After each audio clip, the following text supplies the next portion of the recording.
Sehat dan selalu tidak berubah keinginan untuk belajar. Oh, Masya Allah. Yang sudah berilmu saja masih tetap semangat untuk belajar, apalagi kita. Jadi ini harusnya jadi pelecut buat kita semua untuk senantiasa mau dan bersemangat untuk belajar. Nah, bagi Anda pemirsa yang juga memiliki pertanyaan, Anda bisa mengirimkan pertanyaan Anda. Teks boleh, dalam bentuk video juga boleh, melalui nomor WhatsApp yang tertera di layar kaca. Anda juga berkesempatan untuk bertanya langsung pada Kiai Faiz melalui sambungan Zoom yang nanti secara teknis akan ditentukan oleh tim Gapai Kemuliaan. Baik Pak Kiai, kali ini pertanyaannya gado-gado, jadi banyak. Pertanyaan pertama ini masih seputar mitos dan juga kepercayaan yang mungkin berkembang ya di masyarakat. Masyarakat Indonesia ini kan karena kita kaya sekali akan budaya gitu ya. Jadi apa ya, kehidupan kita sehari-hari ini sangat erat kaitannya dengan mitos gitu. Misalnya contohnya nabrak kucing. Aduh, tadi nabrak kucing warnanya apa ya, hitam. Khawatir tiba-tiba nanti akan ada kesialan atau segala macam. Dalam konteks seperti ini, apakah sudah termasuk musyrik atau batasannya seperti apa sih Pak Kiai? Kalau untuk langsung mengatakan musyrik atau tidak musyrik, itu kita perlu berhati-hati. Karena itu ada konsekuensi hukum yang berbeda, Mila ya. Jadi apa yang disampaikan dan ditanyakan oleh para pemirsa dan Mila tadi, itu disebut dalam agama tuh ada dengan namanya at-tasya'um dan at-tatayyur. Itu sama dengan mitos. Kayak tadi itu misalnya kalau nabrak kucing, maka biasanya mobilnya tuh harus dijual.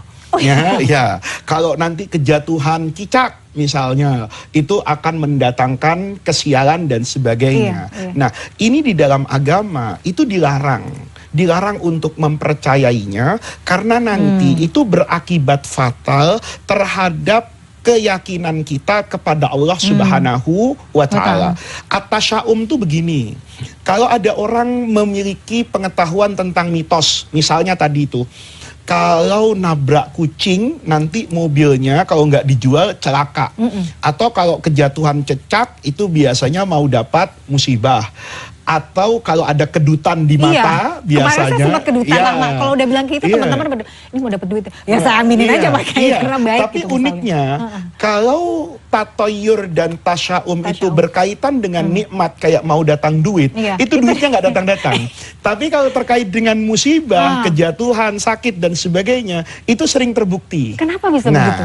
Inilah yang berkaitan dengan kehidupan manusia yang selalu diimbangi dengan dua hal. Yang pertama keyakinan tauhid dia kepada Allah, yang kedua godaan setan yang memang itu nyata dalam agama. Oleh karena itu, ketika kita menghadapi hal-hal seperti itu, tasya'um itu kan begitu mau keluar rumah, tahu-tahu kejatuhan cecek misalnya. Terus dia bilang, kalau gitu saya nggak usah kerja deh, kayaknya hari ini apes. Nah, kalau sudah berkeyakinan seperti itu, maka setan ikut mendorong. Dengan cara apa? Gurur, tipuan. Nah, dengan tipuan setan bisa jadi ada tetangga yang pekerjaannya sama dengan saya berangkat, tiba-tiba dia tidak menghasilkan apapun. Begitu pulang, dia cerita sama temannya, bener kamu, nggak usah kerja. Hari ini saya kerja, narik motor, nggak ada penumpang sama sekali. Lihat. Nah, yang seperti inilah sejatinya yang tidak diperkenankan oleh agama. Kenapa? Karena kemudian menafikan doa kita dan ikrar kita yang selalu mengatakan la haula wala quwata illa billah. Yang selalu menafikan hasbunallah wa ni'mal wakil, ni'mal maula wa ni'man nasir. Ini yang menafikan wa may yatawakkal 'alallah fahuwa hasbuh. Nah, ini dalam kaitan dengan hal ini, maka mitos itu jangan sampai kemudian melemahkan keyakinan kita kepada Allah. Kalau sekedar itu dikatakan di dalam hati nih, misalnya Mila, tadi nabrak kucing, kucingnya hitam di kegelapan malam, misalnya mobil kita juga warna hitam, kebetulan pakai baju hitam. Wah, ini sial di atas sial nih kita gitu kan. Nah, kita kemudian mengatakan, ya Allah, dalam hati nih, ini secara mitos, masyarakat percaya kalau ini akan mendatangkan musibah. Tetapi saya percaya ya Allah dengan rahmat-Mu. Maka kemudian dia melanjutkan perjalanan. Sambil ngomong tuh, kata guru saya, Bismillahirrahmanirrahim la yadurru ma'asmihi syai'un fil ardi wala fis sama misalnya, wa huwas samiul alim dan seterusnya. Itu keyakinan itu kita pakai, maka kita katakan bahwa inilah seharusnya yang dikerjakan oleh orang beriman.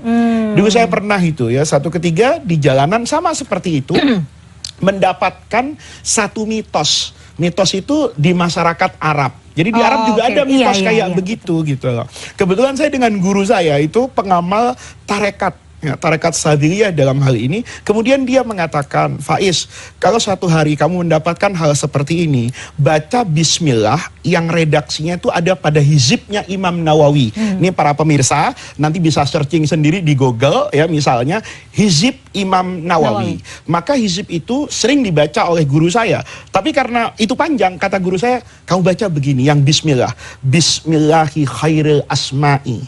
Itu kan ya Allah, bismillahi khairil asma'i fil ardi wa fis sama. Ini nama yang terbaik di bumi dan di langit, ya kan? Bismillahi aftatihu, dengan bismillah lah saya membuka, wa bihi akhtatim, dan dengan bismillah itu juga saya akan menutup. Nah, sampai di sini boleh. Diteruskan juga bagus tuh. Bismillahi khairil asma'i fil ardi wa fis sama. Bismillahi aftatihu wa bihi akhtatim.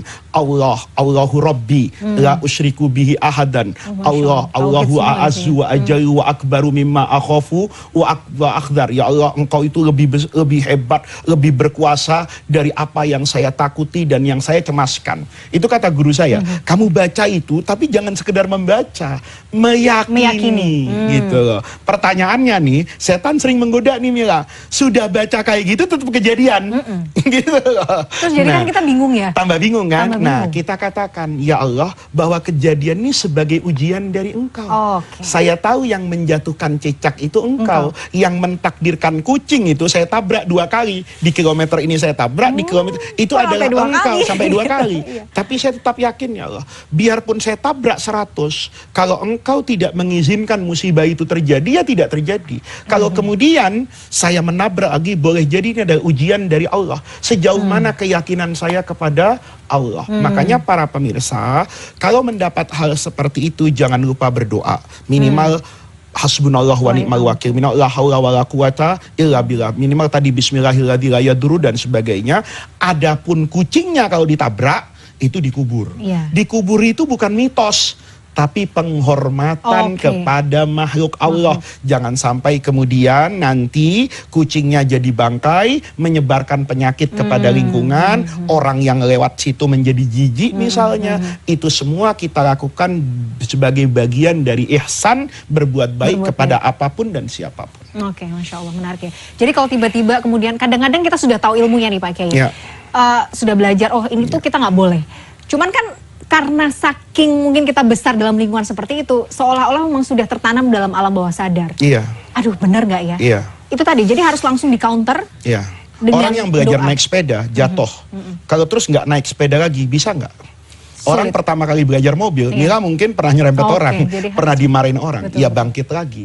Dan yang paling penting keyakinan kepada Allah. Jadi dulu Membangkitkan guru saya ini ada tambahan lagi itu, Iya, iya. kalau menghadapi kayak gitu dipegang saja, matanya kedutan, pegang saja Bismillah, Oke. bacakan ayat Al-Quran, Rabbana atina min ladunka rohmah misalnya, Rabbana la tuzigh qulubana ba'da idh hadaitana. Kalau misalnya ada kucingnya dikuburkan, kuburnya dengan baca Bismillah, ya Allah ini adalah makhlukmu, ada mitos di tengah masyarakat seperti ini, tapi saya yakin ya Allah. Nah itu loh, yakinnya itu bergema dari hati yang terdalam dengan bacaan yang baik yang diyakini kebaikannya. Oke, jadi kalau sudah di tahap, jadi tahap syirik itu kalau sudah seperti apa Pak Kiai? Kalau sudah meyakini. Oke. Jadi kalau kemudian mengatakan kenapa usaha saya jatuh? Ya karena itu, ini, karena karena itu. tadi saya nabrak kucing. Saya berdua nggak mempan hebatan tabrakan kucing tadi. Ya itulah yang Ya, itu kemudian sudah. menafikan tauhid kita kepada Allah. Oke, paham. Jadi kalau sudah kehilangan Iya. keyakinan, Iya. ya sudah menafikan Allah ya, Iya. segala sesuatu terjadi karena kehendak Allah, nah itu sudah Iya. bentuk kesyirikan. Iya. Oke, baik. Pak Kiai masih ada beberapa pertanyaan yang harus dijawab, tapi kita Baik. sudah dulu. Pemirsa jangan kemana-mana, Gapai Kemuliaan masih akan kembali sesaat lagi.